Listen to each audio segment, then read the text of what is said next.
స్టేజెస్లో మాట్లాడినప్పుడు కూడా ఎప్పుడు గౌరవంగా గర్వంగా ఫీల్ అవుతూ ఉంటాం. Thank you so much sir. And now without any further అడు a dynamic and visionary leader of Telangana, ladies and gentlemen, మన గౌరవనీయ ముఖ్యమంత్రి వర్యులు శ్రీ యనమల రేవంత్ రెడ్డి గారిని గట్టిగా చప్పట్లతో స్వాగతం పలకాల్సిందిగా రిక్వెస్ట్ చేస్తున్నాం to speak a few words sir at your comfort.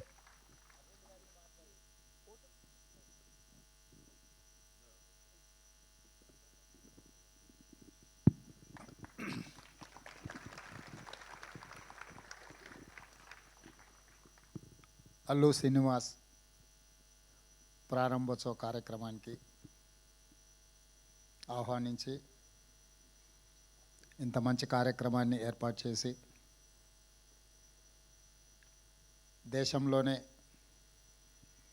Hyderabad నగరానికి సినిమా ఇండస్ట్రీకి ఒక గొప్ప గుర్తింపు తెచ్చే కార్యక్రమాన్ని ఏర్పాటు చేసి నాతో పాటు డాల్బీ సంస్థకు సంబంధించిన మాథూర్ గారు, యువ మిత్రులు అల్లు అర్జున్ ఈ కార్యక్రమాన్ని ఏర్పాటు చేసి అల్లు రామలింగయ్య గారి వారసత్వాన్ని కొనసాగించే విధంగా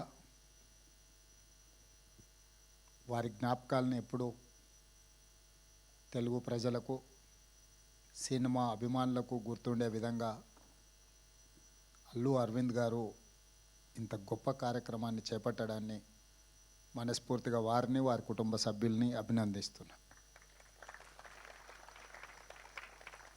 ప్రాథమికంగా నేను సినిమా అభిమాని.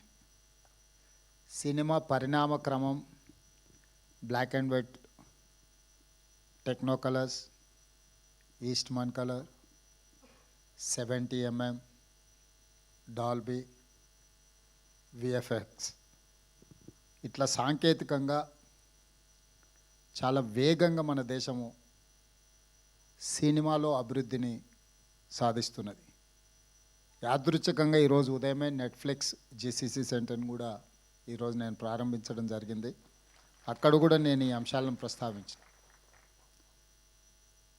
ఒక బాహుబలి, ఒక కల్కి, ఒక అరుంధతి డిజిటల్లీ సౌండ్ అంటే ప్రేక్షకులను కట్టిపడేసే విధంగా సాంకేతిక నైపుణ్యంతో సినిమా తీసినా దాన్ని ప్రదర్శించడానికి థియేటర్లు లేకపోతే ఆ సాంకేతిక నైపుణ్యం అనేది మనకు నిరుపయోగం అవుతుంది.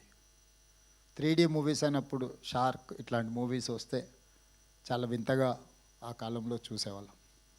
ఇంత పెద్ద థియేటర్ ఈ మధ్యకాలంలో నేను చూడలే. ఒకప్పుడు మా younger days, college days we use to go Devi, ఆ తర్వాత వచ్చిన మహేశ్వరి, పరమేశ్వరి ఇట్లాంటి థియేటర్లు పెద్ద స్క్రీన్లు చాలామంది ఆడియన్స్తో చూడడానికి అవకాశం ఉంది.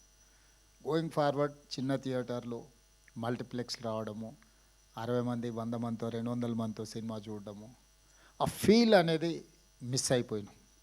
ఇప్పుడు మళ్ళీ ఈ డాల్బీ థియేటర్ ఐ థింక్ మరి 500 సిట్టింగ్ కెపాసిటీ, 700 సిట్టింగ్ కెపాసిటీ ఉండొచ్చు అనుకుంటున్నాను. ఇది ఇంతమందిలో కూర్చొని సినిమా చూస్తే ఆనందమే వేరు. ఎందుకంటే ఆడియన్స్ యొక్క రియాక్షన్ అనేది వీ కెన్ ఫీల్ డైరెక్ట్లీ. ఇట్లాంటి థియేటర్ టెక్నికలీ సౌండ్ ఇంత ఒక మంచి థియేటర్ని ఇక్కడ వీరు చేయడం, దీని వెనకాల చెన్నై నుంచి ఇండస్ట్రీ ఆంధ్రప్రదేశ్ హైదరాబాద్కి తరలించినప్పుడు ఆనాడు ఎన్టీ రామారావు గారు, నాగేశ్వరరావు గారు, రామనాయుడు గారు, అదేవిధంగా సినిమాలో అడ్వెంచర్స్ చేయాలి అని అంటే ఆ రోజుల్లో పద్మాలయ స్టూడియోస్ నటశేఖర కృష్ణ గారు సినిమా అడ్వెంచర్స్ ఫస్ట్ కలర్ మూవీ తీయాలన్నా, 70mm మూవీ తీయాలన్నా రకరకాల experiments, adventures with lot of efforts ఆ రోజు కృష్ణ గారు చేసేవాళ్ళు. కృష్ణ గారు ఒక సంవత్సరంలో 15-16 సినిమాలు హీరోగా నటించి రిలీజ్ అయిన రోజుల నుంచి ఇప్పుడు 5-6 సంవత్సరాలకు ఒక సినిమా తీసే పరిస్థితి వచ్చింది. ఎందుకంటే నేను కృష్ణ గారి అభిమానిని కాబట్టి అన్ని వివరాలు నాకు తెలుసు. మేము అన్ని లెక్కలు పెట్టి వాదించేవాళ్ళం. నేను వనపర్తిలో చదువుకునేటప్పుడు సినిమాలు అక్కడ రిలీజ్ అయ్యేటివి కాదు. అయితే హైదరాబాదు లేకపోతే కర్నూలు ఇట్లా కొన్ని ప్రాంతాల్లోనే సినిమాలు రిలీజ్ అయ్యాయి. మొదటి రోజు చూడాలంటే వనపర్తి నుంచి కర్నూలు 100 కిలోమీటర్స్ లారీలో ప్రయాణం చేసి సినిమా చూసి వచ్చేవాడిని నేను. అంటే అప్పుడు బస్సులు ఫ్రీక్వెంట్గా ఉండేది కాదు. సినిమా టైంకి వెళ్ళి మళ్ళీ సినిమా చూసి మళ్ళీ వెనక్కి రావాలి అంటే లారీలు హైవేస్లో ఎక్కువ లారీలు పోతూ ఉంటాయి కాబట్టి లారీ ఎక్కిపోయి మేము ఫ్రెండ్స్ కాలేజీలో ఉన్నప్పుడు సినిమా చూసి మళ్ళీ సెకండ్ షో సినిమా చూసి వెనక్కి వచ్చేవాళ్ళం. సో సినిమా అనేది మధ్యతరగతి వాళ్ళ మీద అత్యంత ప్రభావితం చూపిస్తుంది, మన లైఫ్ని ఇన్స్పైర్ చేస్తుంది. మన లైఫ్లో కొన్ని డెసిషన్ తీసుకోవడానికి కూడా సినిమా ఇండస్ట్రీ, సినిమా కథనాలు, సినిమా ప్రభావితం చేస్తుంది. సినిమా అనేది ఒక కమర్షియల్ ఎలిమెంటే కాదు, సినిమా అనేది ఒక సోషల్ యాంగిల్లో అత్యంత ప్రభావితం చూపించగలిగిన ఇండస్ట్రీ.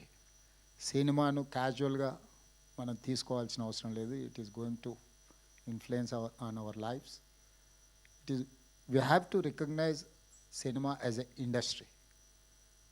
తెలంగాణ రాష్ట్ర ప్రభుత్వం ఐటీ, ఫార్మాతో పాటు సినిమా ఇండస్ట్రీని కూడా ఒక గొప్ప పరిశ్రమగా తెలంగాణ రాష్ట్రాన్ని అభివృద్ధి చేసే దాంట్లో దీన్ని ఒక భాగస్వామ్యం చేయాలనేది మా ఆలోచన. నేను చాలా సందర్భాలలో చెప్పిన, ఎట్లయితే హైదరాబాద్ నగరాన్ని బెంగళూరు, ఢిల్లీ, ముంబై, చెన్నై నగరాలతో మాకు పోటీ లేదు.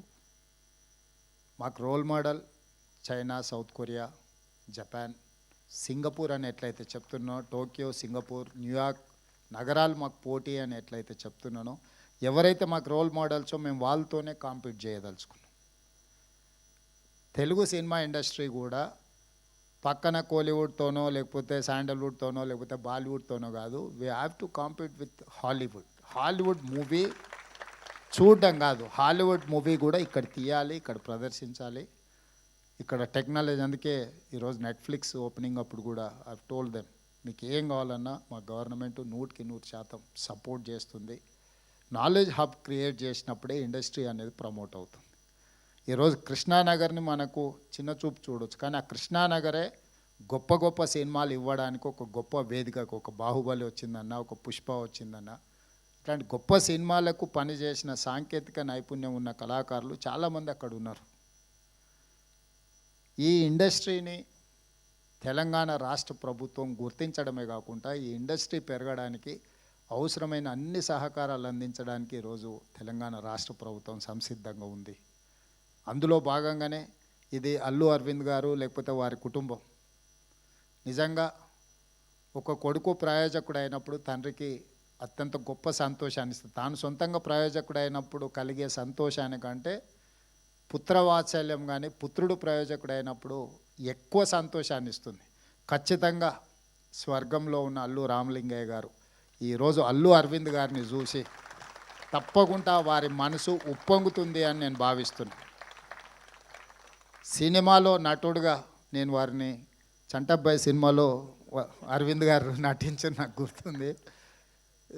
సో వారు నటుడుగా కాకుండా పరిశ్రమలో ఒక ఇన్స్టిట్యూషనలైజేషన్, ఒక వ్యక్తిగా కాకుండా ఒక సంస్థగా గీతా ఆర్ట్స్ కానీ కుటుంబంలో ఇప్పుడు అల్లు అరవింద్ గారు ఏదైతే బన్నీని, అల్లు అర్జున్ని లేకపోతే శిరీష్ని చూసి సంతోషపడుతున్నాడో, అంటే ఆయన సక్సెస్ కంటే కూడా ఆయన పిల్లల సక్సెస్ని ఆయన ఎంజాయ్ చేస్తున్నాడు. సో అల్లు రామలింగయ్య గారు, అల్లు అరవింద్ గారు, ఈరోజు బన్నీ, వీళ్ళ సక్సెస్ స్టోరీ చాలామందిని ఇన్స్పైర్ చేస్తుంది. చాలామంది ది సక్సెస్ వెనకాల ఉన్న వాళ్ళ హార్డ్ వర్క్ని అర్థం చేసుకోవాలి. హార్డ్ వర్క్ అర్థమైనప్పుడు మనకు ఆ వ్యక్తుల పట్ల గౌరవం పెరుగుతుంది. సినిమా సక్సెస్ అవ్వడం, ఫెయిల్ అవ్వడం, బాగుంది బాగాలేదు, 100 రూపాయలు పెట్టి టికెట్ కొనుక్కొని మనం జడ్జ్ చేయొచ్చు. అంతకంటే మనకి ఎక్కువ ఇన్వెస్ట్మెంట్ కూడా అక్కర్లేదు. 100 రూపీస్ టికెట్ కొనుక్కొని సినిమాకి పోయినప్పుడు బయటకు వచ్చేటప్పుడు మనకు కావాల్సింది మనం మాట్లాడుకోవచ్చు. కానీ ఆ సినిమాని తీయడానికి దాని వెనకాల ఉన్న శ్రమ, కఠోరమైన దీక్ష, అట్లాంటి వాటిని మనం అందరం గుర్తించాలి. తప్పకుండా ఈరోజు అల్లు రామలింగయ్య గారి కుటుంబాన్ని, అల్లు అరవింద్ గారి కుటుంబాన్ని, మిత్రులు అల్లు అర్జున్, మీరందరూ ఒక ప్యాషన్ తోటి కంప్లీట్ ఇన్వాల్వ్మెంట్గా అనిపిస్తుంది ఇందులో. ఇంచ్ టు ఇంచ్ మీరు ఇష్టపడి, మనం మొదటిసారి ఇల్లు కట్టుకున్నప్పుడు, మొదటిసారి అంటే పెళ్ళి అయిన కొత్తలో మొదటిసారి ఇల్లు కట్టుకున్నప్పుడు మనకు ఒక రకమైన కన్విక్షన్, కమిట్మెంట్, ఒక భావోద్వేగం ఉంటుంది. ఈరోజు ఈ థియేటర్ పనితనంలో అల్లు అరవింద్ గారిని చూపిస్తూ డైరెక్టర్స్ గురించి కానీ, వీళ్ళందరి గురించి చూపించినప్పుడు ఇంచ్ టు ఇంచ్ ఆయన ఇష్టపడి కట్టుకున్నది వారి మాటల్లోనే ఆ ఆనందం కనిపిస్తుంది. నాకు సమాచారం చెప్పడానికంటే కూడా తను పడ్డ శ్రమ ఈరోజు ఇక్కడ మన అందరం వచ్చి చూడడం ద్వారా మనం అది చూసే దాంట్లో మన కళ్ళల్లో ఒక మెరుపు కనిపిస్తే వారు చాలా సంతోషపడుతున్నారు. ఎందుకంటే నేను నిజంగా కష్టపడ్డది ఈరోజు దీనికి ఒక గుర్తింపు వచ్చింది అని. సో డెఫినెట్గా ఈ డాల్బీ థియేటర్ దేశంలోనే మన రాష్ట్రానికి మన నగరానికి పేరు తెస్తుంది. ప్రభుత్వం వైపు నుంచి సంపూర్ణమైన సహకారాన్ని అందిస్తాం. భవిష్యత్తులో అల్లు అర్జున్ ఇంకా రాణించాలి. పాన్ ఇండియానే కాదు హాలీవుడ్లో కూడా రాణించాలి. అంటే అక్కడికి కూడా రీచ్ అవ్వాలి మన సౌండ్. మనం ఇప్పటి వరకు తెలుగులో సినిమా తీస్తే హిందీ సినిమాతో పోటీ పడమని చెప్పుకునే వాళ్ళు కలెక్షన్స్లో. నటించాల్సిన అవసరం లేదు. ఫైనాన్షియల్స్ వర్కౌట్ చేసిన టెక్నికల్గా మనం సౌండ్ వాటితో పోటీపడి ఒక అవతార్ మూవీని టెక్నికలీ సౌండ్ అని వాళ్ళైతే జురాసిక్ పార్క్ని ఎట్లయితే అనుకుంటున్నారో ఆ సినిమాలతో పోటీ పడే విధంగా మన సినిమాలు తీయడం, మన సినిమా నటులు కూడా వాళ్ళతో పోటీ పడే విధంగా నటించగలిగినప్పుడు మనం హాలీవుడ్తో కాంపీట్ చేసినట్టే. మన లాంగ్వేజ్ బ్యారికేడ్స్ అనేది పోయింది. ఇప్పుడు లాంగ్వేజ్ అనేది పెద్ద ఇష్యూయే కాదు. The talent is issue. ఆ టాలెంట్ ఆ స్థాయిలో మన వాళ్ళు రాణించాలని మరొక్కసారి అల్లు అరవింద్ గారిని మనస్ఫూర్తిగా అభినందిస్తూ మీ అందరి దగ్గర సెలవు తీసుకుంటున్నాను. Thank you sir, thank you so much. మీలో నా సినీ అభిమానం